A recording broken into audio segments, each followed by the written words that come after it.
Chapter 2. As he reached for the doorknob, Winston noticed he had left the diary open on the table. "Down with Big Brother," filled the pages in letters large enough to read from across the room. It was an incredibly foolish thing to do. Yet, he realized that even in his panic, he hadn't wanted to smudge the creamy paper by closing the book with wet ink. He took a deep breath and opened the door. Instantly, a warm wave of relief washed over him. A pale, tired-looking woman with wispy hair and a lined face stood outside. "Oh, comrade," she began in a dreary, whiny voice. "I thought I heard you come in. Do you think you could take a look at our kitchen sink?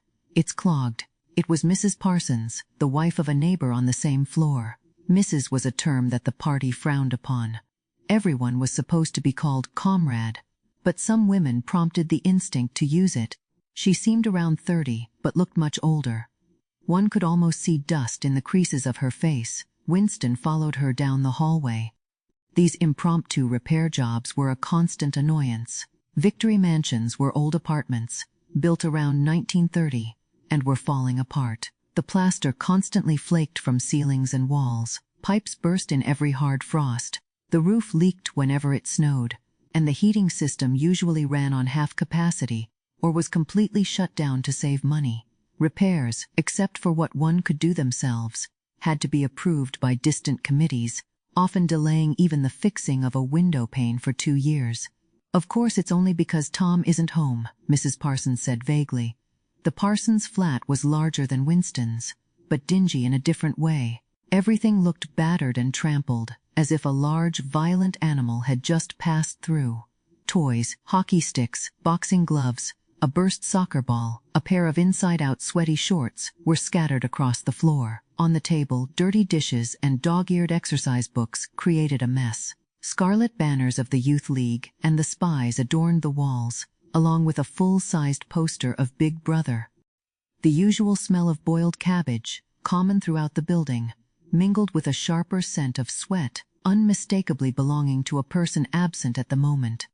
In another room, someone was trying to keep time with a comb and a piece of toilet paper, while military music still blared from the telescreen. "It's the children," Mrs. Parsons said, casting a nervous glance at the door. "They haven't been outside today." And of course, she often trailed off mid-sentence. The kitchen sink brimmed with filthy, greenish water that reeked worse than ever of cabbage. Winston knelt down to check the angle joint of the pipe. He disliked using his hands and hated bending down, as it often made him cough. Mrs. Parsons watched helplessly. "If Tom were home, he'd fix this in a moment," she said. "He enjoys anything like that. Tom is really good with his hands." Parsons worked with Winston at the Ministry of Truth. He was a stocky but energetic man, filled with mindless enthusiasm, a devoted worker on whom the party's stability relied, even more than on the thought police. At 35, he had recently been forced out of the Youth League and had managed to stay in the Spies for an extra year before graduating. At the ministry, he held a minor position that required no intelligence, but he was an important member of the sports committee and other groups organizing community hikes, demonstrations, savings campaigns, and other voluntary activities. He would proudly inform you, between puffs from his pipe, that he had shown up at the community center every night for the past 4 years. An overwhelming smell of sweat followed him everywhere, a subconscious reminder of how hard he worked, lingering even after he left. "Do you have a spanner?" Winston asked, fiddling with the nut on the angle joint. "A spanner," said Mrs. Parsons, suddenly becoming uncertain. "I'm not sure. Maybe the children." Just then, the sound of booted feet echoed, and the children stormed into the living room, one wielding a toy pistol and the other a piece of wood. Both wore the blue shorts, gray shirts, and red neckerchiefs that were the Spies' uniform. Winston raised his hands, uneasy, feeling the boy's aggression was more than just play. "You're a traitor," the boy yelled. "You're a thought criminal. You're a Eurasian spy. I'll shoot you. I'll vaporize you. I'll send you to the salt mines." They jumped around him, chanting "traitor" and "thought criminal," as the little girl echoed her brother's every motion. The scene was slightly unsettling, like playful tiger cubs that would grow into fierce predators. The boy's eyes showed a calculating ferocity, a clear desire to hit or kick Winston, and a realization that he was nearly big enough to do it. It was fortunate he wasn't holding a real pistol, Winston thought. Mrs. Parsons' eyes darted nervously between Winston and the children. In the better light of the living room, Winston noticed actual dust in her face's creases. "They can be so noisy," she said. "They're upset because they couldn't go see the hanging. That's the problem. I'm too busy to take them, and Tom won't be back from work in time." "Why can't we go see the hanging?" the boy shouted in a booming voice. "We want to see the hanging. We want to see the hanging," chanted the little girl, still bouncing around. Winston recalled that some Eurasian prisoners, convicted of war crimes, were scheduled to be hanged in the park that evening. This event happened about once a month and was a popular attraction. Children always begged to attend. He excused himself from Mrs. Parsons and headed for the door. But just 6 steps down the hallway, something struck the back of his neck, causing a sharp, agonizing pain, as if a red-hot wire had pierced him. He turned to see Mrs. Parsons pulling her son back into the doorway while the boy tucked away a catapult. "Goldstein," the boy shouted as the door closed behind him. What stuck with Winston most was the woman's look of helpless fear. Back in his flat, he hurried past the telescreen and sat down at the table again, still rubbing his neck. The music from the telescreen had stopped. Instead, a clipped military voice read with brutal enjoyment regarding the armaments of the new floating fortress, anchored between Iceland and the Faroe Islands. Those poor children, Winston thought. That unfortunate woman must live in constant fear. In another year or two, they would be watching her closely for any signs of unorthodoxy. Most children nowadays were terrible. The worst part was that organizations like the Spies systematically turned them into uncontrollable little savages, yet this only deepened their loyalty to the party. They loved everything about the party: the songs, the parades, the banners, the hiking, the practice with toy rifles, the slogan shouting, the worship of Big Brother. It felt almost normal for those over 30 to be afraid of their own children, and for good reason. It was rare for a week to pass without the Times publishing a report about some eavesdropping little sneak, commonly called a child hero, who had overheard a compromising remark and reported their parents to the thought police. The sting of the catapult shot had faded. He picked up his pen, feeling unmotivated, wondering if he could think of something more to write in the diary. Suddenly, he began thinking of O'Brien again. Years ago, how long ago was it? It must have been 7 years. He had dreamed he was walking through a dark room. Someone sitting to one side had said, as he passed, "We shall meet in the place where there is no darkness." The statement was made quietly, almost casually, not as a command. He continued on without stopping. What was strange was that at the time, during the dream, the words hadn't struck him as significant. Only later did they begin to hold meaning. He couldn't remember if he had seen O'Brien for the first time before or after that dream. He also couldn't recall when he first recognized the voice as O'Brien's, but he knew the identification was true. It was O'Brien who had spoken to him from the darkness. Winston had never felt certain. Even after that morning's brief glance, it was still hard to tell if O'Brien was a friend or an enemy. It didn't seem to matter much. There was a bond between them that was more important than friendship or loyalty. "We shall meet in the place where there is no darkness," he had said. Winston didn't grasp the meaning, only that it somehow would come true. The voice from the telescreen paused. A clear, beautiful trumpet call filled the stale air. The voice resumed raspy. "Attention, your attention, please. A news flash has just come in from the Malabar front. Our forces in South India have achieved a glorious victory. I am authorized to say that the action we're now reporting may well bring the war within reach of its end." Here is the news flash.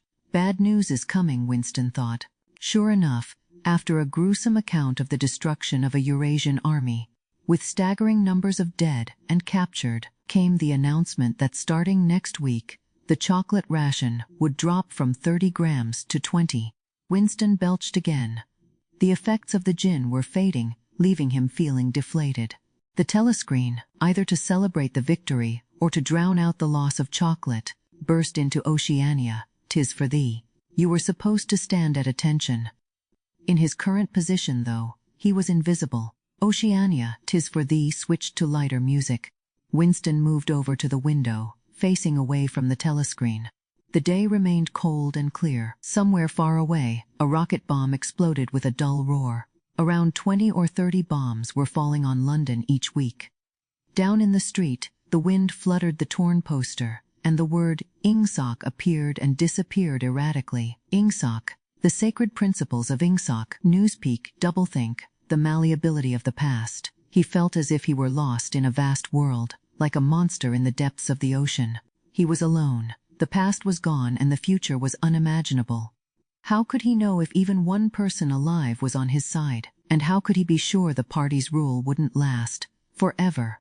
The 3 slogans on the white face of the Ministry of Truth came back to him. War is peace. Freedom is slavery. Ignorance is strength. He took a 25-cent piece from his pocket. The same slogans were engraved there, and on the other side, the head of Big Brother. Even on the coin, the eyes followed you. On coins, stamps, book covers, banners, posters, and even the wrappers of cigarette packs, everywhere. The eyes were always watching you, and the voice surrounded you. Asleep or awake, working or eating, indoors or outdoors, in the bath or in bed, there was no escape. Nothing was yours except the tiny space inside your head. The sun shifted, and the many windows of the Ministry of Truth, now darkened, looked grim like the slits of a fortress. His heart sank before the massive pyramidal structure. It was too strong, it could not be taken. 1,000 rocket bombs wouldn't bring it down. He wondered again for whom he was writing the diary. For the future? For the past? For an age that might not even exist? There lay not death before him, but complete destruction. The diary would turn to ash and he to vapor. Only the thought police would read what he had written before erasing it from existence. How could he appeal to the future when nothing would survive, not even an anonymous word on a piece of paper? The telescreen chimed 14. He had to leave in 10 minutes. He needed to be back at work by 14:30. Oddly, the ringing seemed to give him new courage. He was a lonely ghost speaking a truth no one would ever hear. But as long as he spoke it in some obscure way, the thread of humanity remained intact. It wasn't about being heard. It was about staying sane that kept the human legacy alive. He returned to the table, dipped his pen, and wrote, "To the future or to the past, to a time when thought is free, when men are different from one another, and do not live alone, to a time when truth exists and what is done cannot be undone. From the age of uniformity, from the age of solitude, from the age of Big Brother, from the age of doublethink, greetings." He realized he was already dead.